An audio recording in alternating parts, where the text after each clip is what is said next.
하우스 가득 파랗게 자란 미나리. 미나리 밭에 봄이 한창이다. 다리보다 긴 장화를 신고 미나리 밭에 출동한 오남매. 아 던지면 안 돼. 던지면 안 돼. 언니. 이렇게 또 쓰다듬어. 그 다음에 또 손 밑에다 정확히 갖다 댄 다음에 이렇게. 알겠어? 알았어. 엄마는 이런 아이들을 바라만 봐도 웃음이 절로 나오는데 아이들에게 한 움큼 베어낸 미나리는 신나는 놀이거리가 된다. 가지런히 그 방향으로. 미나리 하니까 어때? 재밌어? 재밌어요. 어떻게 하는 게 재밌어요?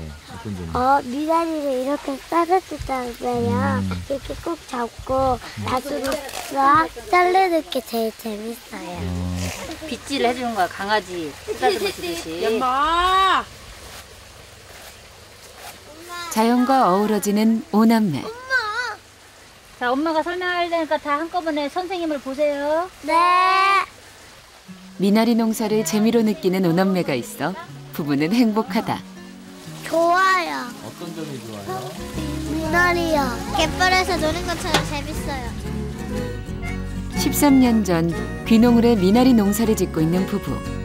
시골에 내려왔을 때 한 명이었던 아이는 어느덧 5명으로 늘었는데 그만큼 농사꾼으로 살아가는 것도 오남매의 부모로 살아가는 것도 매일매일이 좌충우돌.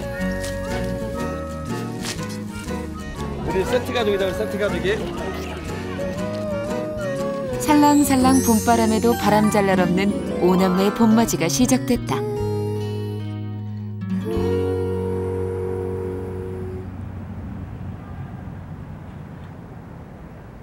전라북도 순창.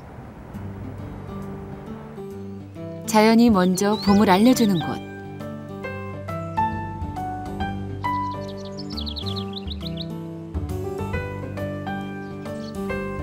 일곱 식구가 똘똘 뭉쳐 귀농 생활을 일궈가는 가족이 있다.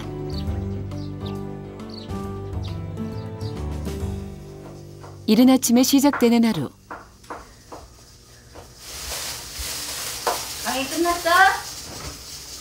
강연아. 영을 받아요. 넷째 강연이가 제일 먼저 눈을 떴다.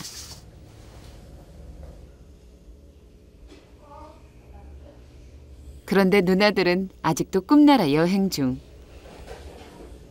아빠가 아이들을 깨운다. 민서야. 김민서. 일어나. 왜 7시야? 강현아 누나 좀 깨워라. 학교 가기. 늦잠꾸러기 셋째 민서를 깨우는 것은 역시 둘째 고은이가 제격. 이제야 겨우 눈을 뜬다. 그리고 제일 마지막으로 이 집의 막내 하진이도 잠자리에서 일어났다. 요즘 들어 뭐든 혼자 하려는 강현이는 양치질도 알아서 척척이다. 아침부터 티격태격하는 누나들과 달리 강현이는 연필을 깎느라 분주하다. 강현이 뭐해요 지금? 연필 깎고 있다. 강현이 거예요 연필? 그러면? 민서 누나. 누구? 민서 누나. 민서 누나 거? 너를 만나서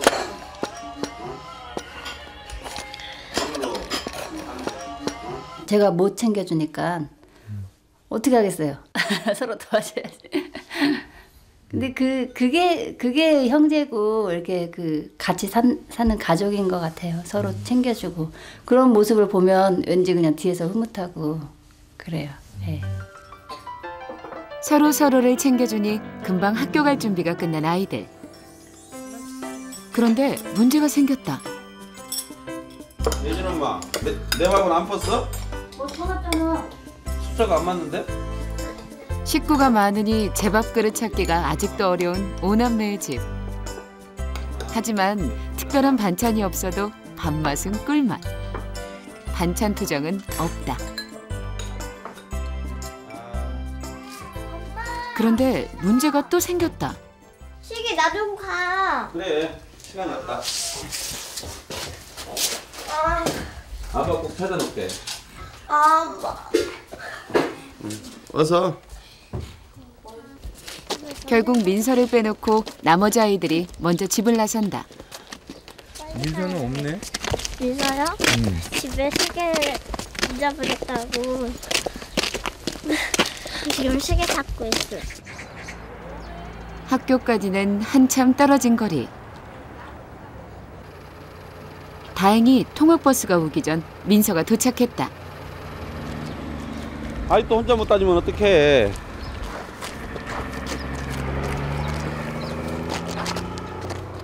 여기 온다 버스.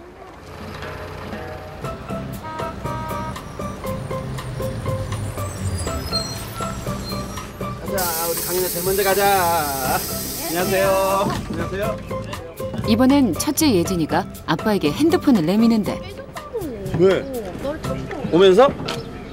아, 너 또 아침부터 돈을 벌고 그래. 네, 네. 오늘도 순탄치 않은 등굣길에 무사히 아이들을 보낸 아빠는 이제야 한시름을 놓는다.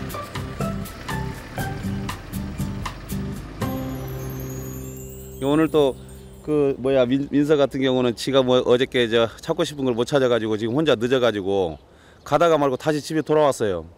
먼저 가버리고 없다고 지금 투정 부리느라고. 그래서 지금 혼자 이제 그 지금 중간에 지금 얻고 오다가 지금 뛰어왔는데 어찌됐든 이렇게 또 버스 태워서 보냈으니까 그래도 오늘 또 하루가 또 우리 일이 이제 시작되네요. 이제 애들 보내고. 아이들이 학교를 가고 나면 부부는 매일 미나리 농장으로 출근을 한다. 멋지지 않소? 당신이 안 멋진 것이 있는가?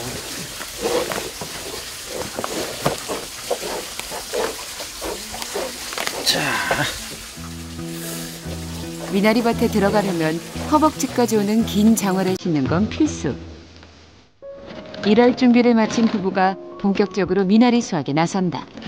손수레를 끌고 옆동의 하우스로 향하는 게 벌써부터 미나리 향이 코끝을 찌른다. 깨끗한 물과 정성으로 미나리 농사를 짓고 있는 부부.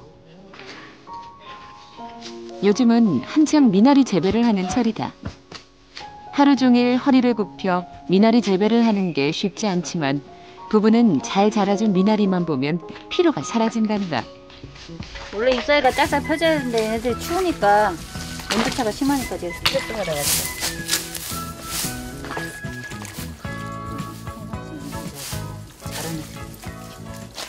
처음에 내려와가지고 그 이제 여긴 순창이 발효 그냥 저 고추장 고작이잖아요. 처음에 여기를 내려와서 땅을 구입하고 고추를 심었었는데 여기가 지대가 낮아가지고 항상 고추가 이게 수확할 좀 되면은 물에 잠겨가지고 싹 이렇게 죽게 되는 그런 일을 몇 해 저희가 겪었어요. 그래서 아 여기는 이제 고추를 할 수 있는 그런 어떤 환경이 안 되는구나. 그래서 물속에서 사는 것을 해야지 해서 찾은 것이 이제 미나리와 인연이 된 거예요. 매해 물에 잠겼던 고추밭을 보면서 물에서 자라는 미나리가 떠올랐던 것.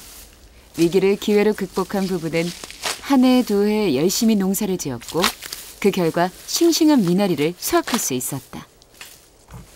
같은 배를 타고 내렸는데 이제 내려서 저는 보길도로 걸어가고 있었거든요. 근데 뒤에서 뭔 시커먼 아저씨 하나가 따라오면서 어디까지 가시냐 그때 저 세연장 간다고 그랬더니 같이 동행해도 되냐 그래서 그러시라고 그래서 가면서 그냥 이 얘기 저 얘기 하다가 그 이제 뭐야 그러면 이제 저 세연장도 구경 같이 하고 그다음에 또 월출산 같이 가고 같이 한 이틀 동안 같이 이렇게 막 예.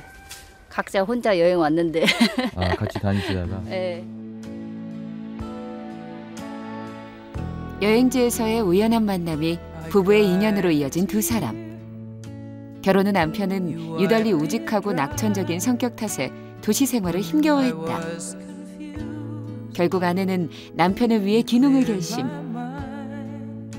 사회와의 적응이 잘 안 되는 그런 갭이 생겨서 어떻게 보면 우리가 시골로 이렇게 내려왔게 된 동기도 아마 그런 거였어요. 이 사람이 봤을 때 아 우리 남편은 뭔가 이렇게 다른 사람들과의 그런 관계 속에서 사회생활을 하기는 상당히 좀 힘들겠다. 본인도 아마 느꼈을 거예요. 뭐 일자리라고 막 찾아갖고 이제 가서 이제 일을 하게 됐어요. 그러면은 하루 일하고 나 못 하겠어 그러고. 그다음에 한 3, 4일 뭐 계속 다니다가 도저히 못 하겠어 하고 그만두고. 그러니까 되게 이 직장 생활이나 사회 생활 하는 걸 되게 힘들어 하더라고요. 귀농 후 제2의 인생을 살게 된 부부는 농사를 통해 얻은 게 많다. 없으면 이상해요. 그러니까 혼자 일하기가 좀 어색해. 옆에 일을 안 해도 옆에 있어야 좀 일이 안정되는 것 같고. 성격이 이상해요. 일 안 해도 데리고 다니려고 그러고 어디 가든지. 애기예요, 애기. 함께하는 시간이 많다 보니 어느덧 부부는 하나가 되어가고 있었던 것. 도시 생활에서는 얻을 수 없었던 소중한 것들이 차곡차곡 쌓여가고 있었다.